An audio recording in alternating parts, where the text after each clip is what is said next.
Le report de l'élection présidentielle fait toujours jaser au sein de la classe politique. De nouvelles réactions en début de journal.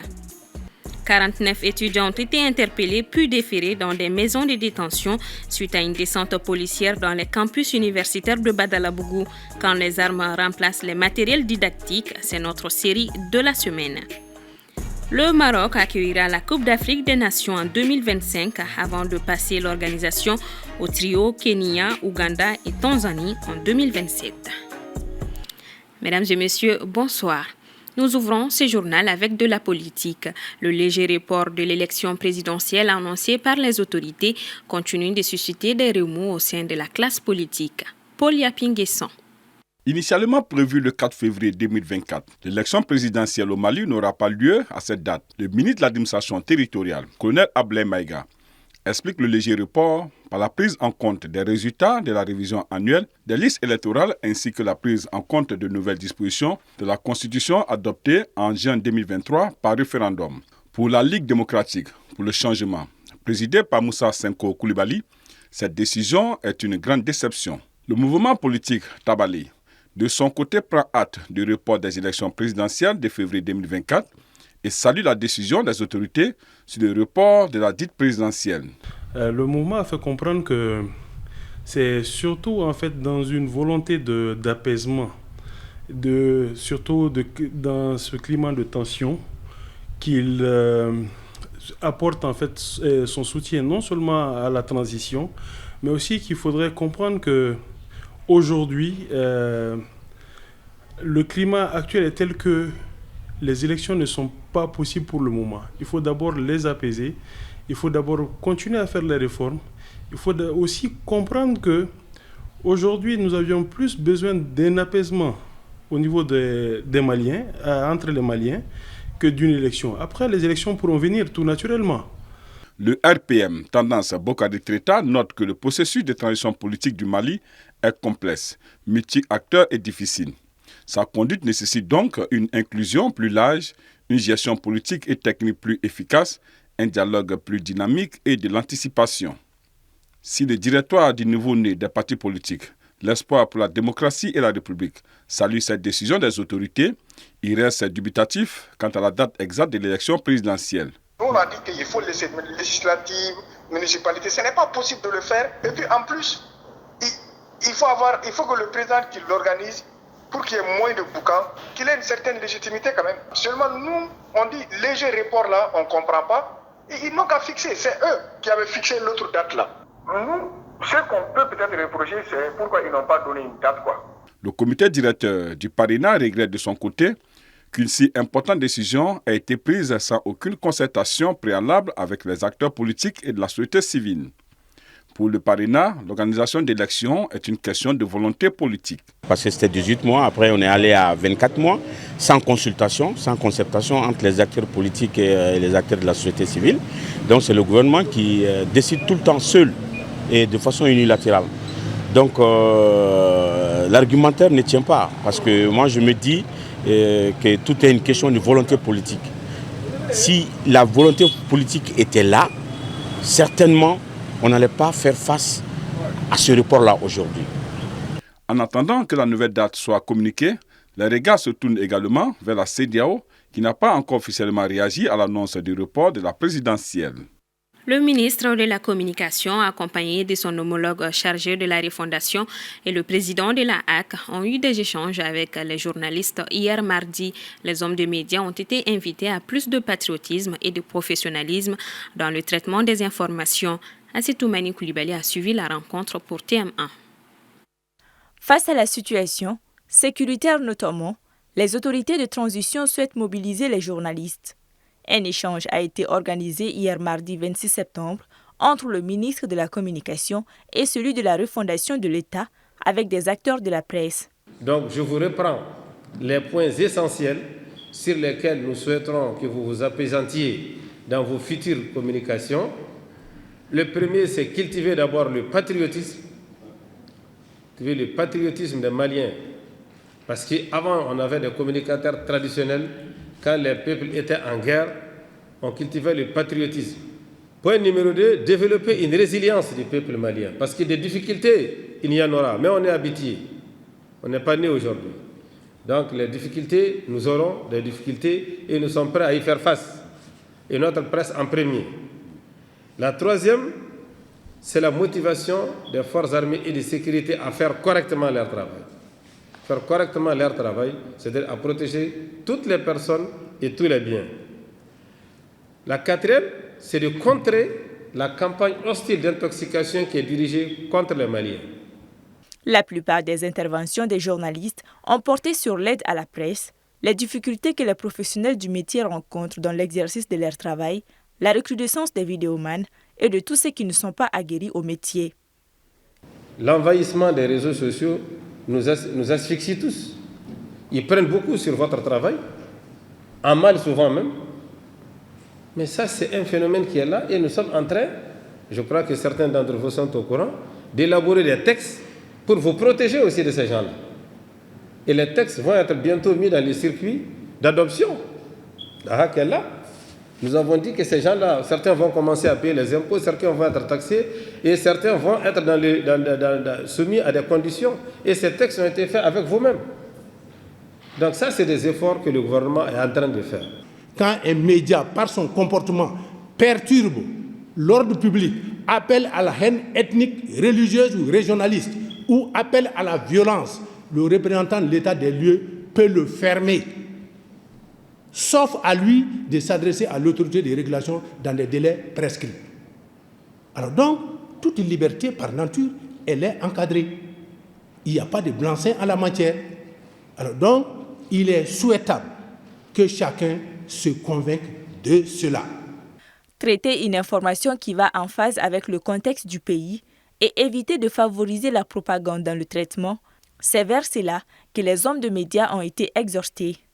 Le président de la Maison de la Presse a précisé que les journalistes ont toujours montré leur patriotisme avant de proposer un cadre plus formel avec les faits tiers afin de parvenir à des solutions adéquates. Lors d'une descente policière jeudi 21 septembre dernier dans les campus universitaires de Badalabougou, les forces de l'ordre ont eu à saisir des effets militaires détenus illégalement par des étudiants, occasionnant l'interpellation de 49 d'entre eux. Quand le banditisme prend le pas sur les études, c'est l'épisode 1 de la série que nous consacrons à l'espace universitaire. Soumaïla Fani.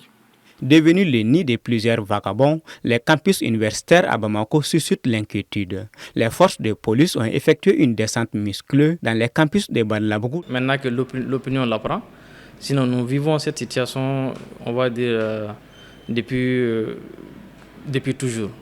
Donc c'est malheureux de constater que des gens qui sont censés venir apprendre quelque chose et des enseignants aussi qui sont venus juste censés donner des cours se trouvent dans cette situation. Nous ne sommes pas en situation de guerre. Un parent qui envoie son enfant à l'école, il s'attend plutôt à ce que l'enfant aille pour étudier. Et il n'aimerait pas qu'on l'appelle pour dire que son enfant a été agressé ou bien qu'il a reçu une balle, parce qu'il n'est pas allé sur un champ de bataille. Il est plutôt allé à l'école.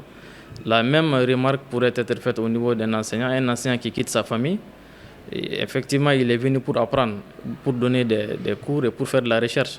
Donc, imaginez-vous si quelque chose lui arrive, comment serait sa famille.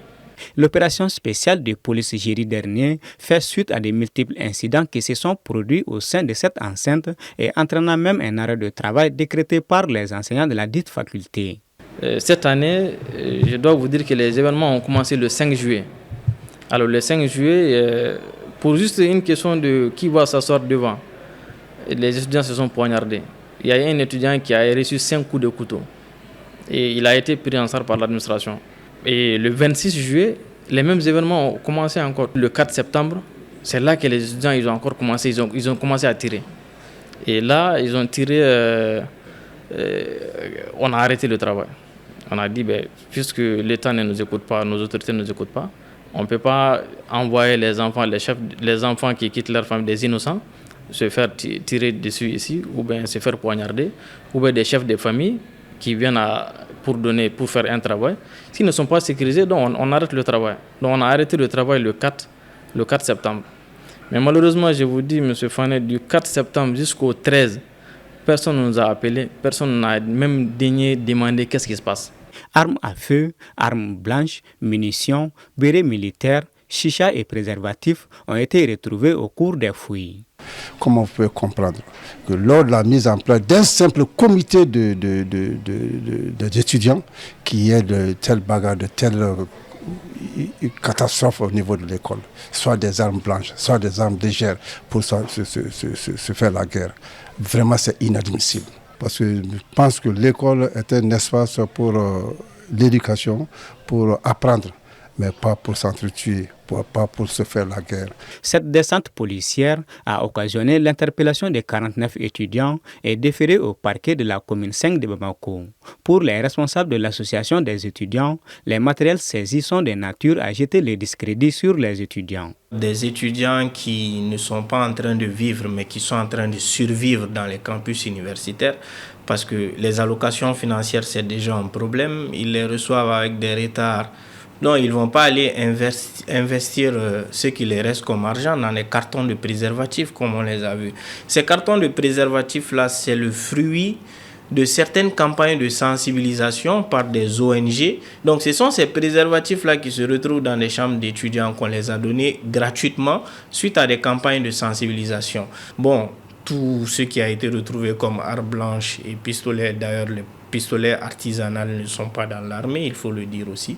Mais certains matériels lourds qui ont été retrouvés là-bas peuvent appartenir à des camarades qui sont à la fois étudiants en attente de la fin de leur cycle et qui sont engagés dans les forces armées. Pour rappel, en 2020, le gouvernement avait pris d'importantes mesures contre toute violence en milieu universitaire, parmi lesquelles les fouilles périodiques dans les cités, mais aussi l'opérationnalisation des postes de sécurité créés dans les cités universitaires. Brigade citoyenne, c'est le nom du nouveau mouvement de jeunes qui mènent des activités d'instruction civique et de construction citoyenne. L'initiative est du ministère de la Jeunesse et des Sports. On découvre la brigade avec Aminata Keita et Djeneba Samaki. Initiée par le ministère de la Jeunesse et des Sports, la brigade citoyenne vise à engager les jeunes dans des actions et causes qui nourrissent l'engagement citoyen. En fait, cette initiative cadre parfaitement avec le premier axe de la feuille de route du département de la jeunesse qui dit face au bara amener chacun à jouer son rôle, à se rendre utile. Après tout ce que le pays a fait pour toi, que toi tu puisses, à partir de ta maison, de ton quartier, de ta ville, de ton pays, que tu puisses être vraiment utile à travers les actions civiques et citoyennes. Ils sont au total 1200 jeunes en raison de 200 jeunes par commune pour une phase test axée sur le district de Bamako. Les actions de la brigade s'inscrivent dans une dynamique d'implication active des jeunes dans la construction du Mali. Et il faut être conscient de son devoir, de son utilité pour sa localité, sa communauté. Toutes les actions que la brigade pose, c'est au seul bénéfice de nos communautés. Et c'est pourquoi pour adhérer, il n'y a pas de critères. Il n'y a que la personne qui veut adhérer soit conscient que moi je suis jeune, je veux être engagé dans l'action civique et citoyenne. C'est notre responsabilité première parce que demain, c'est nous qui sommes les tenants du flambeau. Et avant qu'on arrive à ça, il faut que nous nous déterminons, nous prouvons que vraiment nous sommes des citoyens.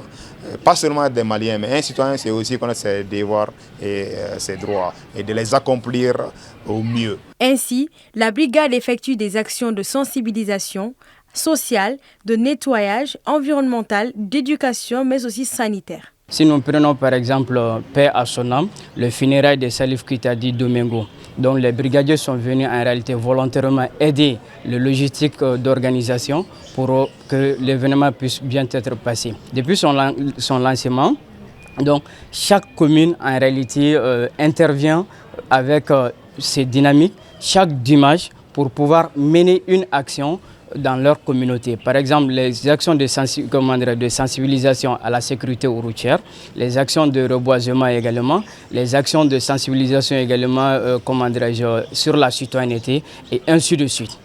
Toutes les personnes engagées dans la brigade sont des bénévoles volontaires.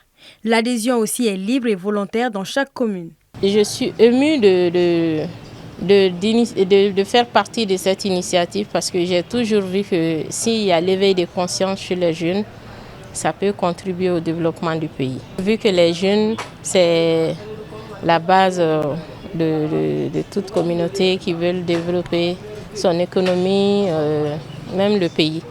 Bon, le fait d'adhérer à la brigade, parce que j'ai la conviction que les jeunes peuvent faire mieux et puis peuvent faire aller de l'avant ce pays-là. Dans chaque commune, la brigade est gérée par un point focal et dans chaque mouvement se trouvent des pionniers et des scouts. L'ambassadeur de France au Niger, Sylvain Ité, a quitté Niamey tôt ce mercredi matin, a indiqué à l'AFP une source diplomatique de l'ambassade française et une source proche du ministère de l'Intérieur nigérien. L'ambassadeur est arrivé à Paris cet après-midi. Il a été reçu au Quai d'Orsay par la ministre des Affaires étrangères, Catherine Colonna. Sport pour terminer. Le Maroc est le pays hôte de la CAN 2025. L'annonce a été faite par la CAF ce mercredi 27 septembre. Boubacar SM Maïga et Ibrahim Babi. 37 ans après, le Maroc va de nouveau accueillir la CAN. Le pays a été choisi comme hôte de la compétition en 2025 par la CAF ce 27 septembre. Cette décision est tout sauf une surprise. Le Maroc a proposé 24 stades d'entraînement pour la CAN 2025 en raison d'un stade par pays et un pour l'entraînement des arbitres. Après le retrait de l'Algérie qui était sa plus grande concurrente, les chances de la Zambie et du duo Bénin-Nigeria étaient minces. Ces derniers ont même par la suite retiré leur candidature. Le Maroc a l'avantage d'avoir plusieurs stades homologués et les infrastructures nécessaires à l'organisation d'une telle compétition. Le Maroc, qui vient de décrocher l'organisation de la CAN, devait organiser la compétition en 2015, mais face à la flambée du virus Ebola en Afrique de l'Ouest, le royaume chérifien avait demandé un report à la CAF. La Confédération africaine a refusé et retiré l'organisation au Maroc pour la confier à la Guinée équatoriale. Cette CAN 2025 devait elle-même être organisée par la Guinée, mais la CAF, jugeant que la Guinée ne sera pas prête, lui a retiré l'organisation. Pour la CAN 2027, c'est le trio Kenya-Ouganda-Tanzanie qui a été plébiscité par la CAF. Le trio l'a emporté face au Sénégal, l'Égypte et le Botswana, qui avaient tous déposé leur candidature. La CAF a justifié ce choix par la volonté de développer également ces régions du foot, pour développer le football africain. C'est avec cette page sportive que se referme cette édition. Merci de votre constante fidélité. À demain pour une nouvelle page d'actualité.